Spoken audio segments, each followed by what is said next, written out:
તો આ ડેપ્રિશિએટિંગ રૂપી જે તમે કહ્યું કે અત્યારે dollar is going up and rupee is depreciating and so we are not reducing the rate cuts. So if this is being done in anticipation that Trump સાહેબ પ્રેસિડેન્ટ થઈને ટેરિફ લગાવશે અને ડોલર અપ જશે, and if that doesn't happen then the reverse starts happening, તો આ depreciating રૂપીનો benefit NRI investment બી આપણા ઘણા બધા ઇન્વેસ્ટર્સ છે અહીંયા આગળ, તો એનો બેનિફિટ કઈ રીતે ઇન્વેસ્ટર્સ લેવો જોઈએ? So is it a one time phenomena or it's a long term thing? Two things હું તમને કહું. શેર બજારની રિટર્નની પછી આપણે આવીએ, પણ પહેલાં રૂપિયાની ડેપ્રિસિએશનની વાત કરીએ. સ્વાભાવિક છે, તમે અમેરિકામાં બેઠા હો, તમારે ઇન્ડિયામાં રોકાણ કરવું હોય, જ્યારે તમે રોકાણ કરવાનો વિચાર કરો તો $1 તમને 84 મળતા હોય. હજી તો તમે પેપર સાઇન કરો તો 84 ના 85 થાય, તો તમે શું કહો કે ભાઈ થોડી રાહ જોઈએ, શું ખબર $1 ના 86 મળી શકે. જો 86 થયા તમે કહો હવે 87 થઈ શકે. સો આમાં 85 કે 86 ઇમ્પોર્ટન્ટ નથી. જ્યાં સુધી પડે ત્યાં સુધી લોકો પોસ્ટપોન કરે કે ભાઈ થોભી જાઓ, થોડા વેઇટ કરો, ઓર સસ્તા મિલેગા, રૂકો થોડા. બીજી વાત શું છે, એમાં કંઈ ખોટું બી નથી, કારણ કે જો લાંબા ગાળામાં તમારી માર્કેટમાં 12-13% મળે અને કોઈક એક વર્ષ 6 મહિનામાં જો 5-7% રૂપિયામાં તૂટવાના હોય તો એ વર્ષનું અડધું વળતર તો ગયું તમારું, રાઈટ? એટલે ઇટ ઇઝ વેરી નોર્મલ કે ભાઈ 83-84-85 ઇમ્પોર્ટન્ટ નથી. ઇમ્પોર્ટન્ટ એ છે કે ડાયરેક્શન કઈ બાજુ છે. જો ડાયરેક્શન રિવર્સ થાય તો તમે કહો ભાઈ તરત પૈસા મોકલ, કારણ કે આજે 85 મળે છે, કાલે 84 મળશે, right? So stability is important. 83 કે 84 ઇમ્પોર્ટન્ટ નથી, ડાયરેક્શન અને સ્ટેબિલિટી વધારે ઇમ્પોર્ટન્ટ છે, પહેલી વાત. બીજી વાત, આ તો ખાલી રૂપિયામાં હલચલ હોય ત્યારે લોકો પોસ્ટપોન કરે, પણ આ બધી હલચલને આ બધી ઊંચ નીચની બાવજૂદ તમને એક વાત કહી દઉં કે છેલ્લા 20 વર્ષમાં આખા દુનિયાની બધી શેર બજાર તમે જોડી લ્યો, છેલ્લા 20 વર્ષમાં આખા દુનિયાની બધી શેર બજાર તમે જોશો ને તો ડોલરમાં રિટર્ન ગણો, ઇન્ડિયા ઇઝ નંબર 1. 15 વર્ષમાં તમે ગણો તો ઇન્ડિયાથી આગળ ખાલી અમેરિકા અને તાઇવાન આવે, ઇન્ડિયા ઇઝ નંબર 3.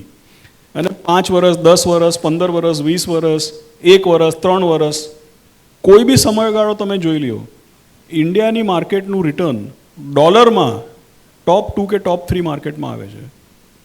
એટલે શું છે કે બધા લોકો જેટલા ફોરેનર્સ છે, એનઆરઆઈસ છે, એ લોકો પૈસા રોકતા એમ ડરે કે ભાઈ ઇન્ડિયામાં પૈસા મૂકશું રૂપિયો ડેપ્રિશિએટ થશે, પણ અહીંયાનું માર્કેટ, અને માર્કેટ તો 12-14% તો માર્કેટનું, તમે મ્યુચ્યુઅલ ફંડોના રિટર્ન જોવો, શેર્સના રિટર્ન જોવો, તો રિટર્ન જોઈને તમને એમ ખબર પડશે કે ભાઈ ડેપ્રિસિએશનના કાપીને પણ ડોલરમાં ગણો તો બી રિટર્ન સારું જ મળે છે. એટલે મને લાગે છે કે જ્યારે રૂપિયામાં અસ્થિરતા હોય ત્યારે લોકો ડિસિશન પોતાનું પોસ્ટપોન કરતા હશે, પણ ultimately India is the best amongst the best performing markets in US dollar terms. So જે પેલી વાત છે કે ભાઈ next decade belongs to India, or this ડિકેડમાં જે ચેન્જીસ આવે, this is going to be the best decade in the century for India. તો એની માટે એનઆરઆઈઝે જે ઇન્વેસ્ટમેન્ટ અહીંયા આગળ કરે એમાં they can expect that in spite of depreciating rupee their returns in dollar terms are going to be far more superior. સાહેબ, અત્યારે તો ડોલર ડેપ્રિશિએટ થવાની વાત ચાલે છે. અત્યારે આપણને તકલીફ છે કે ભાઈ ડોલર સ્ટ્રોંગ થઈ રહ્યો છે, રાઈટ? એ તો હમણાંની તકલીફ છે. મને એવું લાગે છે કે તમે મને પૂછો કે વર્ષ 2 વર્ષ પછી શું લાગે છે, કે મોટા ભાગે તમે લોકોને પૂછો કે ભાઈ વર્ષ 2 વર્ષ પછી શું લાગે છે, તો રૂપિયો સ્ટ્રોંગ થશે ને ડોલર રિવર્સ થશે, કરેક્ટ? સો અલ્ટિમેટલી શું છે કે ભાઈ જ્યાં કેપિટલ જાય છે, જ્યાં ગ્રોથ છે, જ્યાં પૈસા જાય છે, એની કરન્સી એપ્રિશિએટ થતી હોય છે, રાઈટ? સો આ તો બધી તકલીફ 3-6 મહિનાની છે, અને છેલ્લા 20 વર્ષમાં આપણું અમૃતકાલ નહોતું ત્યારે આપણે બેસ્ટ પરફોર્મિંગ માર્કેટ્સમાં છે. આવતા 15-20 વર્ષમાં તો આપણું ટર્મ્સ ઓફ ટ્રેડ ને આપણી ઇકોનોમીને ઘણી બધી ચીજો ચેન્જ થવાની છે, તો એમાં તો આપણું પરફોર્મન્સ સારું રહેવાનું જ છે. અને એની ઉપર આ તો ઘણા વખતથી ડોલર સ્ટ્રોંગ છે. 6-9 મહિના 12 મહિના પછી તમે જોશો તો ડોલરનું બી ડાયરેક્શન ચેન્જ થશે ને. So is de-dollarisation a reality?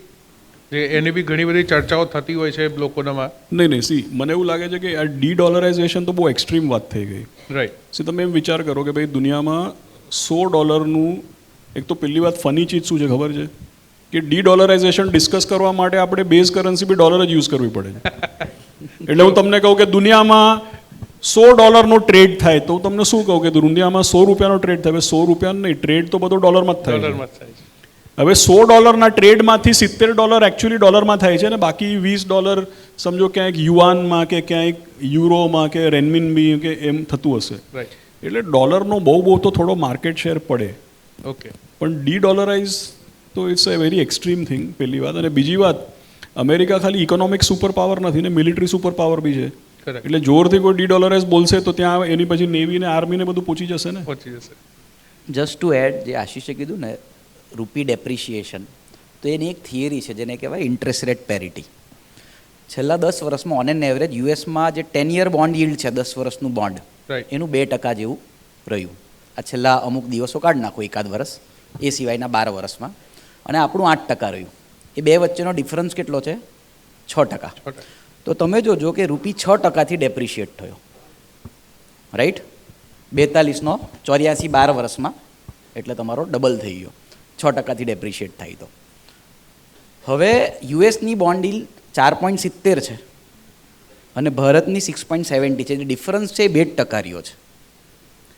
એટલે જે ડેપ્રિશિએશનનો રેટ છે એ બહુ ઘટી જશે. અને જ્યારે ડેપ્રિશિએશનના રેટ ઘટી જાય ને તો બે બાજુ ફાયદો થાય. રિટર્ન એ વધારે આવે આ માર્કેટમાં અને ડેપ્રિશિએટ ઓછો થાય. રાઈટ, એટલે લાસ્ટ યર જો 12% રિટર્ન મળ્યું, 6% ડેપ્રિશિએટ થયો, ડોલર ટર્મમાં એનઆરઆઈને 6% રિટર્ન મળ્યા.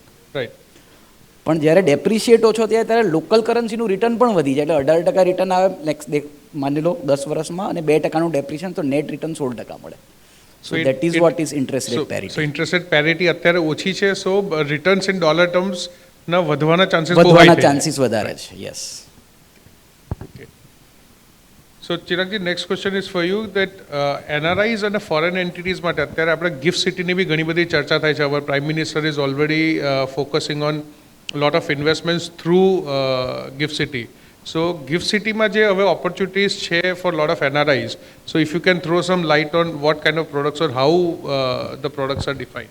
So basically it is a convenient way to invest in India for non-resident India, either foreigner or NRIs. એટલે એમાં ગોરાઓ પણ ઇન્વેસ્ટ કરી શકે.